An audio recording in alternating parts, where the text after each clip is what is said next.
Hello everyone.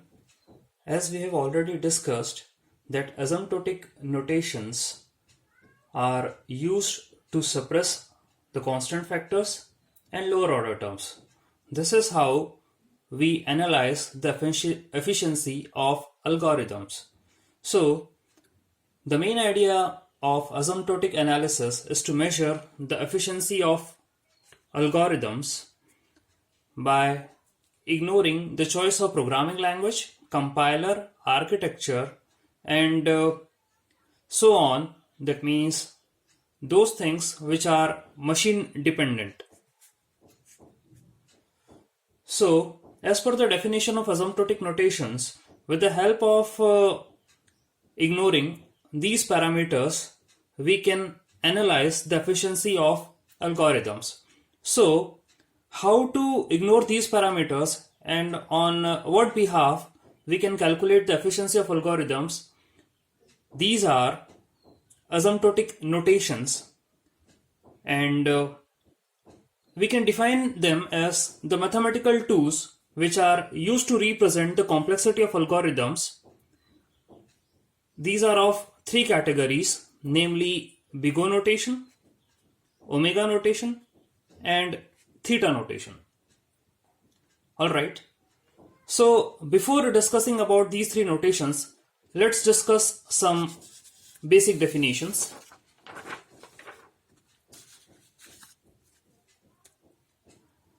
Upper bound and lower bound. So, what do you mean by an upper bound? When we consider a set, then a value that is greater or equal to every element of a set is said to be an upper bound. And what do you mean by lower bound? Again, when we consider a set, then a value that is smaller than or equal to every element of a set, it is said to be an lower bound. For example, let's consider a set of 5 elements, 5, 11, 20, 22 and 30. Then the upper bound of this set is 30 because 30 is greater than every element of the set, and 5 is the lower bound because it is less than every element in this set. If we consider the values 31, 40 and so on, these are also considered as the upper bound of the set because they are larger than any of the values in the set. And if we consider the values like 1, 2, 4, 2, 1, like these values, they are also the lower bound of this set because these are the less values than any of the data in this set. Okay, so by representation we can say that this is a sorted set of data. So any value which is more than this is said to be an upper bound, and any value which is more than this is said to be a lower bound. Now, what do you mean by upper bound in terms of algorithm analysis? It means the maximum time a program can take to produce the output. That means by given the input size, how long a program runs to produce the output is said to be an upper bound in terms of algorithm analysis. That means it will give the worst case efficiency, and lower bound in terms of algorithm analysis means the minimum time a program takes to produce the output. That means for a particular input size, if the algorithm runs for a minimum time and gives the output, it is said to be lower bound. And both these terms are expressed in terms of the input size n.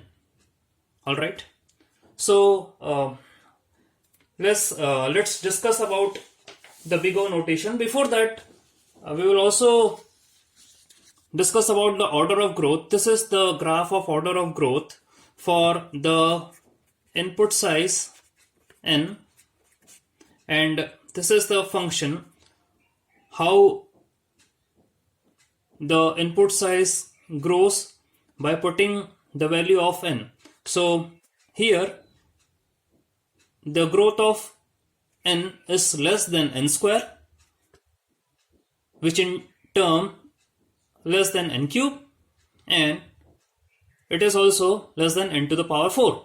So this is the order of growth of various functions. We'll use this order of growth while defining the asymptotic notations. So let's take the first asymptotic notation, that is big O notation.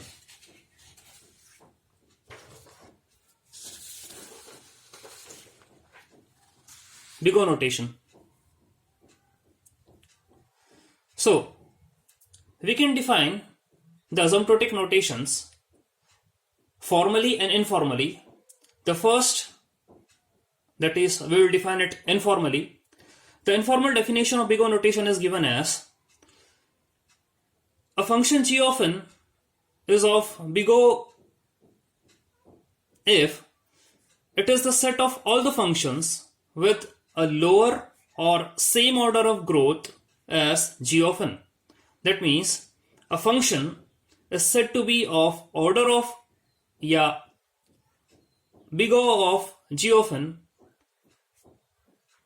if it is having a lower or same order of growth as of g of n, to which a constant multiple and n, that is the input size, it grows to infinity. So let's consider a function. Let f of n be n and g of n equal to n square.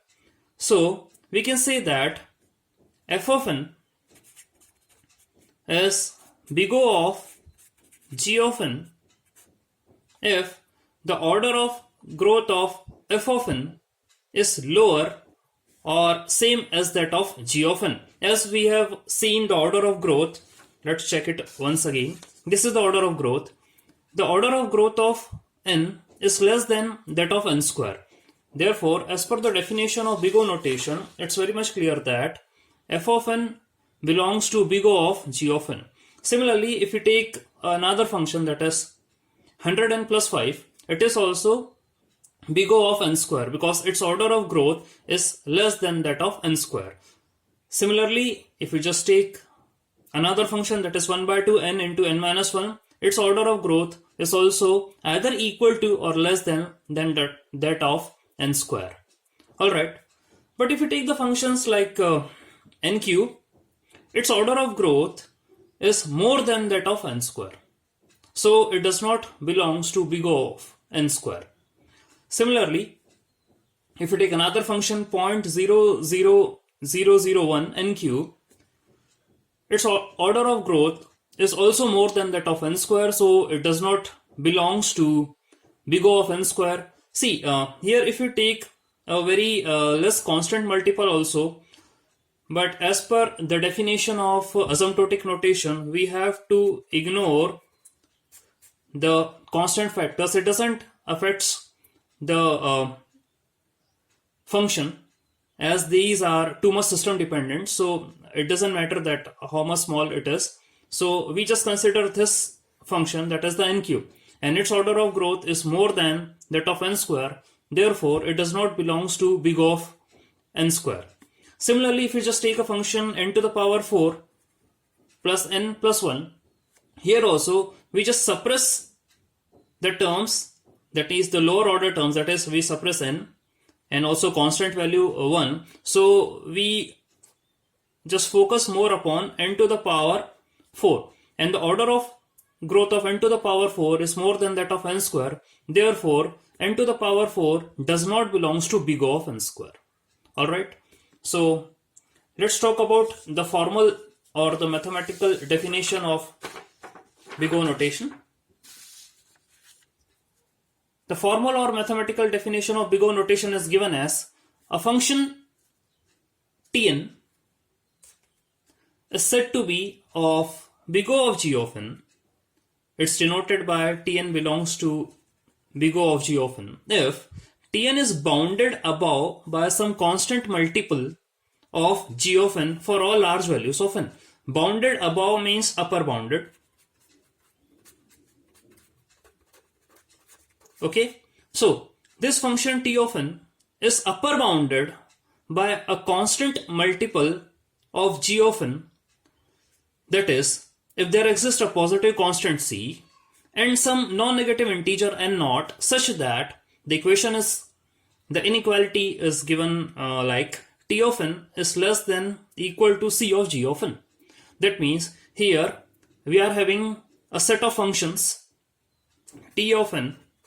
That means these are the set of functions which are upper bounded by constant multiple of set of functions g of n. That means after putting value n naught,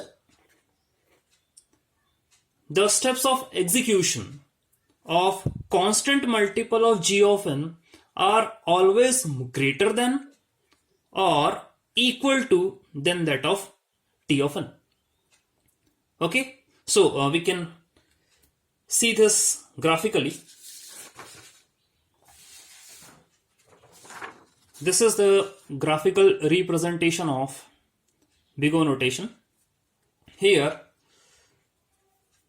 this is the function t of n, and this is the function g of n with a constant multiple, and n naught is that value of input size. After that, the value of t of n is either less or equal to the order of growth of c into g of n. It's very much clear from this graph that the growth of c of g of n is more than that of t of n as the input size increases. If it reaches to infinity also, the number of steps for execution, this is the number of steps. Remember, we have to plot the number of steps on the y-axis and the input size on the x-axis. It does not represent any time. It's not a time in milliseconds or microseconds, nothing. It's the number of steps executed while putting this input size. Okay, so the number of steps of execution is more here, that is with the constant multiple of g of n, than that of t of n. So this is the big O notation. Alright, so we can express here again that t of n belongs to big O of g of n, or we can say that t of n is less than equal to c dot g of n. So this is the big O notation. Now let's talk about another asymptotic notation, that is omega notation. The informal definition of omega notation is given as omega of g of n stands for the set of functions with a higher or same order of growth as g of n. Alright, to within a constant multiple as n grows to infinity. So let's consider some functions. Let us assume a function f of n as n cube and g of n as n square.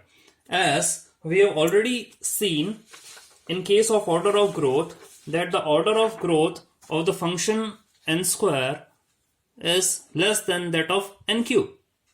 Therefore, as per the informal definition of omega notation, it said that it is a set of all functions with a higher or the same order of growth. So the growth of n cube is more than that of n square. Therefore, we can say that n cube belongs to omega of n square. Similarly, if you just take a function 1 by 2 n into n minus 1, its order of growth is also either more or equal to n square. Therefore, we can say that this function belongs to omega of n square.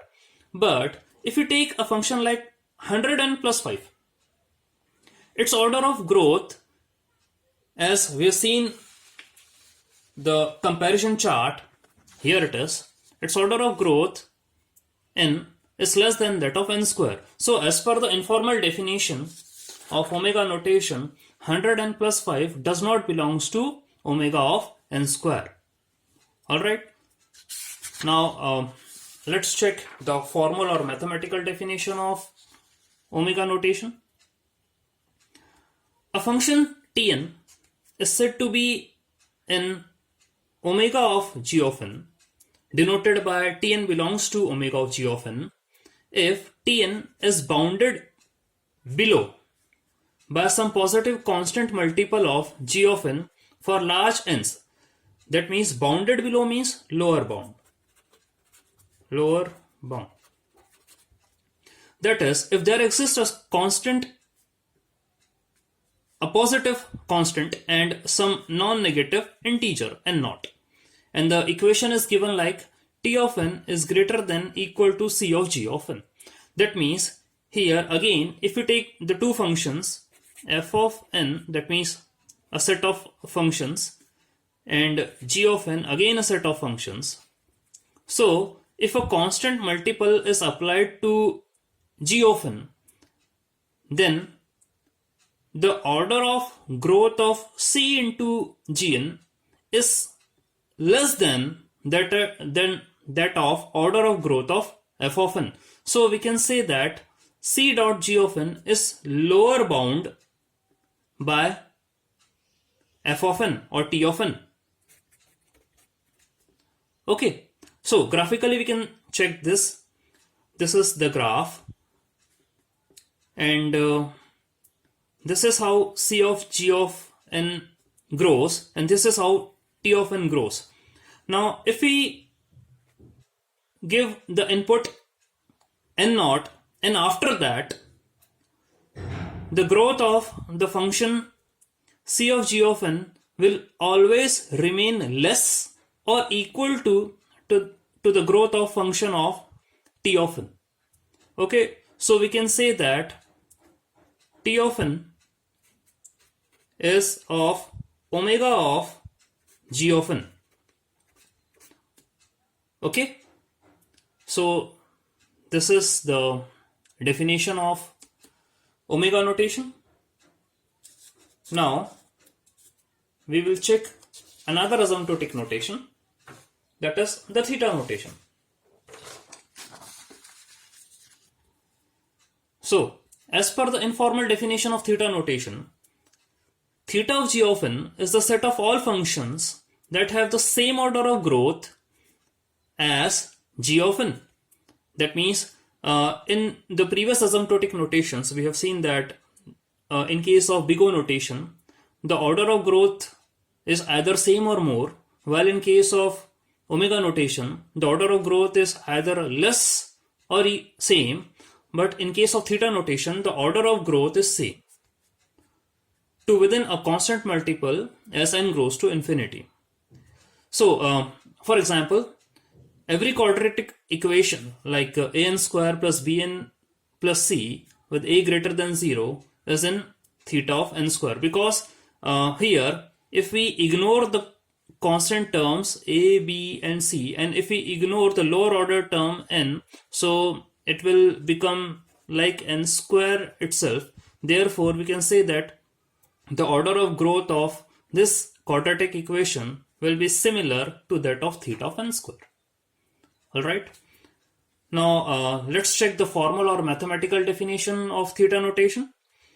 A function t of n is said to be of theta of g of n, denoted by t of n belongs to theta of g of n, if t of n is bounded above and below by some positive constant multiples of g of n for all large n. That means here not only upper bound, not only lower bound, this function is bounded both upper bound and lower bound.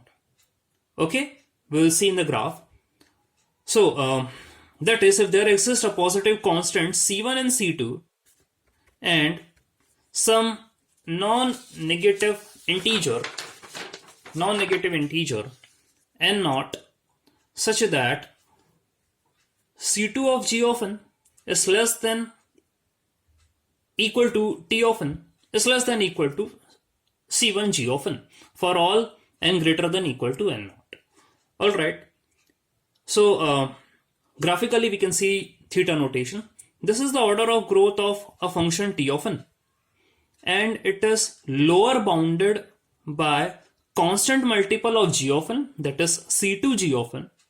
That means the order of growth of the constant multiple of g of n will always be less than that of t of n, and In turn, the order of growth of C1 dot G of n will always be greater than or equal to that of T of n. So this is our function, and its order of growth lies between C1 G of n and C2 G of n for some non-negative integer n naught, and after that this will behave like this. Before that it doesn't matter. Okay, so this is the definition of theta notation. Alright, we can again discuss or check all the three notations. So let's talk about big O notation again. The big O notation means if you take big O of G of n, it is a set of all the functions which are having low or the same order of growth of G of n. So we have taken a function f of n. We will say that the order of growth of f of n is either less or equal to that of order of growth of G of n. These are the certain examples. Okay, this was the informal definition, and if we talk about the formal definition of big O notation, so as per the formal definition of G of n, again if we take a function T of n, its order of growth will always be less than or equal to the order of growth of a constant multiple of G of n. Okay, that means T of n is upper bounded by C of G of n. What do you mean by upper bounded? We have already seen that upper bound means the maximum time. Upper bound means the maximum time taken by an algorithm to produce the output. Therefore, this constant multiple of G of n will take the maximum time than that of T of n to produce the output. Okay, and this was the diagrammatic representation of big O notation. Here it is. This is the order of growth of T of n. This is the order of growth of C of G of n, and it's more than that of T of n. And this is the mathematical equation. Then we have discussed about the omega notation. Here, the order of growth of the set of all the functions are higher or same as that of G of n. Alright. Previously it was more or equal, but in omega notation it is, we say that the order of growth of set of all the functions are higher or the same order of growth of G of n. That means if we just consider a function n cube, its order of growth is greater than that of n square, therefore omega of n square. Similarly, 1 by 2 n into n minus 1, this is also omega of n square, because the order of growth of this function is same or more than that of n square. But if we consider a function 100n plus 5, its order of growth is either less or we just say it's equal, but however it's clearly seen in the order of growth of various function after ignoring 100 as a constant and 5 as a constant will remain as a lower order term n, therefore its order of growth is less than n square, therefore it is of omega of n square. And if we check the mathematical definition of omega, we say that the function T of n is greater than equal to constant multiple of G of n for all n greater than equal to n naught. That means the order of growth of T of n will always be more or equal to than that of constant multiple of G of n. Here is the graph. We can see that this is the growth of T of n function, and this is the growth of C into G of n function after input n naught, and after putting this input n naught, if we go further, that means n tends to infinity, this growth will remain same. It will not change. Okay. So this is the omega notation, and it is lower bounded. Lower bounded means we can say that the output produced by T of n will take the more number of steps than that of C of G of n. Alright, so this is the lower bound. And if we talk about the theta notation, its informal definition is given as those functions which are having the same order of growth of g of n are said to be theta of g of n. Okay, for example, we've taken a quadratic equation. Its order of growth, we've taken n square. So if we take any of the quadratic equation, that will always resemble with the theta of n square. And the mathematical definition of theta notation is given as, if we just consider t of n, it belongs to theta of g of n for some constant multiples c1 and c2, and some non-negative integer is given as like this: c2 g of n is less than equal to t of n is less than equal to c1 g of n. That means the order of growth of constant multiple of g of n, that is c2 of g of n, is less than that of t of n in term which is less than a constant multiple of g of n, that means c1 g of n. And here is the graphical representation. That means here is the order of growth of t of n. It's more than that of c2 of g of n, and it is less than that of c1 of g of n. That means here t of n is upper bounded by c1 g of n, and it is lower bounded by c2 of g of n. So the value or the order of growth of t of n lies between in these two. All right. Thank you.